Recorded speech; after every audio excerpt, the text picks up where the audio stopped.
नमस्कार। आज हम आपको किसी पर्यटन स्थल पर नहीं बल्कि उस स्थान पर ले जा रहे हैं जहां मन शांत हो जाता है और आत्मा प्रभु के चरणों में झुक जाती है। हिमालय की बर्फीली गोद में अलकनंदा के निर्मल प्रवाह के बीच विराजमान है बद्रीनाथ धाम। ये यात्रा पैरों से नहीं विश्वास से की जाती है। बद्रीनाथ धाम उत्तराखंड के चमोली जिले में स्थित है और यहां पहुंचने के लिए सड़क मार्ग सबसे प्रमुख साधन है। बद्रीनाथ का सबसे नजदीकी रेलवे स्टेशन ऋषिकेश है, जो लगभग 295 किलोमीटर दूर स्थित है। ऋषिकेश से बद्रीनाथ के लिए बस, टैक्सी और शेयर जीप की सुविधा उपलब्ध है। हवाई मार्ग से आने वाले यात्रियों के लिए सबसे नजदीकी हवाई अड्डा देहरादून का जॉली ग्रांट एयरपोर्ट है। वहां से सड़क मार्ग द्वारा बद्रीनाथ पहुंचा जा सकता है। बद्रीनाथ धाम जाने का सबसे अच्छा समय मई से जून और सितंबर से अक्टूबर के बीच माना जाता है। इस दौरान मौसम साफ रहता है और यात्रा अपेक्षाकृत सुरक्षित होती है।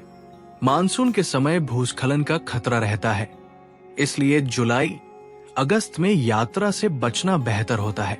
बद्रीनाथ धाम भारत के सबसे पवित्र तीर्थ स्थलों में से एक है, जो उत्तराखंड राज्य में हिमालय की गोद में स्थित है। ये धाम भगवान विष्णु को समर्पित है और 4 धाम यात्रा का एक महत्वपूर्ण हिस्सा माना जाता है।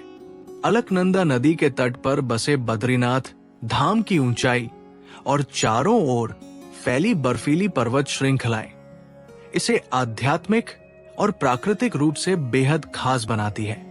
मान्यता है कि भगवान विष्णु ने यहाँ कठोर तपस्या की थी, जिससे इस स्थान का धार्मिक महत्व और भी बढ़ जाता है। बद्रीनाथ मंदिर की प्राचीन वास्तुकला, शांत वातावरण और दिव्य ऊर्जा श्रद्धालुओं को आत्मिक शांति का अनुभव कराती है। हर वर्ष लाखों श्रद्धालु दूर दूर से यहाँ दर्शन के लिए आते हैं। बद्रीनाथ धाम से लगभग 3 किलोमीटर की दूरी पर स्थित माणा गांव भारत का अंतिम गांव माना जाता है, जो भारत तिब्बत सीमा के पास बसा हुआ है। ये गांव बद्रीनाथ से सड़क मार्ग द्वारा आसानी से पहुंचा जा सकता है और टैक्सी या पैदल यात्रा दोनों विकल्प उपलब्ध है। माणा गांव अपनी प्राकृतिक सुंदरता, शांत वातावरण और पौराणिक महत्व के लिए प्रसिद्ध है। मान्यता है कि महाभारत काल में पांडव इसी मार्ग से स्वर्ग की ओर गए थे। यहाँ स्थित भीम पुल, व्यास गुफा और माता मूर्ति मंदिर श्रद्धालुओं और पर्यटकों के प्रमुख आकर्षण है। ये गांव अलकनंदा नदी के किनारे बसा है और चारों ओर हिमालय की ऊंची चोटियां इसे और भी मनमोहक बनाती है। यहाँ के स्थानीय निवासी भोटिया जनजाति से हैं, जो अपनी सरल जीवन शैली और पारंपरिक संस्कृति के लिए जाने जाते हैं। माणा गांव में स्थित गणेश गुफा और वेद व्यास गुफा हिंदू धर्म के अत्यंत पवित्र और पौराणिक स्थल माने जाते हैं। इन गुफाओं का संबंध सीधे महाभारत से जोड़ा जाता है। मान्यता है कि वेद व्यास गुफा में महर्षि वेद व्यास ने महाभारत की रचना की थी, जबकि गणेश गुफा में भगवान गणेश ने महाभारत को लिखा था। कहा जाता है कि व्यास जी के निर्देश पर गणेश जी ने बिना रुके महाभारत का लेखन किया था।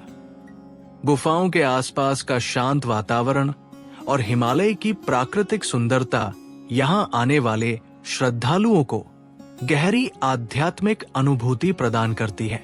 मान्यता है कि महाभारत काल में जब पांडव स्वर्ग की ओर जा रहे थे, तब रास्ते में बहती उफनती सरस्वती नदी को पार करने के लिए भीम ने एक विशाल पत्थर रखकर ये पुल बनाया था।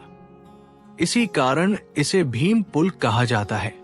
सरस्वती नदी यहाँ पहाड़ों के बीच तेज गर्जना के साथ बहती है और आगे जाकर अलकनंदा नदी में विलीन हो जाती है। ये नदी पवित्र मानी जाती है और इसका शोरगुल वातावरण को रहस्यमय और आध्यात्मिक बना देता है।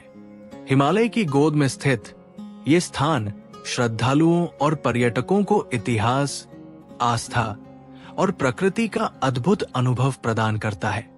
भीम पुल और सरस्वती नदी माणा गांव की धार्मिक पहचान का अहम हिस्सा है। माणा गांव से लगभग 5 किलोमीटर की ट्रेकिंग दूरी पर स्थित है दिव्य और रहस्यमयी वासुधारा वाटरफॉल। लगभग 400 फीट की ऊंचाई से गिरता ये जलप्रपात हिमालय की गोद में अद्भुत दृश्य प्रस्तुत करता है। मान्यता है कि ये जलप्रपात केवल सच्चे और पवित्र मन वाले श्रद्धालुओं पर ही सीधे गिरता है, अन्यथा पानी थोड़ा दूर गिरता है। पौराणिक कथाओं के अनुसार पांडवों ने स्वर्गारोहण के समय इसी मार्ग से यात्रा की थी।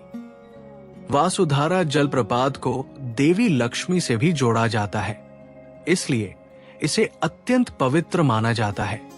चारों ओर बर्फीले पहाड़, शांत वातावरण और गिरते पानी की गर्जना इस स्थान को आध्यात्मिक ऊर्जा से भर देती है। प्रकृति, आस्था और रोमांच का संगम देखने के लिए वासुधारा वाटरफॉल एक अविस्मरणीय स्थल है। बद्रीनाथ में रुकने और खाने की व्यवस्था। बद्रीनाथ में यात्रियों के लिए रुकने और खाने की अच्छी व्यवस्था उपलब्ध है। यहाँ आपको बजट से लेकर मिड रेंज तक धर्मशालाएं, गेस्ट हाउस और होटल आसानी से मिल जाते हैं। गढ़वाल मंडल विकास निगम यानी GMVN के गेस्ट हाउस यात्रियों के बीच सबसे भरोसेमंद माने जाते हैं। इसके अलावा कई प्राइवेट होटल भी मंदिर के पास स्थित है। खाने की बात करें तो बद्रीनाथ में शुद्ध शाकाहारी भोजन ही मिलता है। छोटे ढाबों और होटलों में दाल चावल, रोटी सब्जी और उत्तर भारतीय सादा भोजन आसानी से उपलब्ध है। मंदिर के आसपास कुछ भोजनालय यात्रियों को किफायती और स्वच्छ भोजन प्रदान करते हैं। यात्रा सीजन में भीड़ अधिक होती है, इसलिए पहले से होटल बुकिंग करना बेहतर रहता है। कुल मिलाकर बद्रीनाथ में ठहरने और खाने की व्यवस्था श्रद्धालुओं के लिए सुविधाजनक और संतोषजनक है। इस तरह हमारी आध्यात्मिक यात्रा बद्रीनाथ धाम में आकर पूर्ण होती है। हिमालय की गोद में बसा ये पावन तीर्थ न सिर्फ धार्मिक आस्था का केंद्र है, बल्कि शांति, भक्ति और प्रकृति का अद्भुत संगम भी है।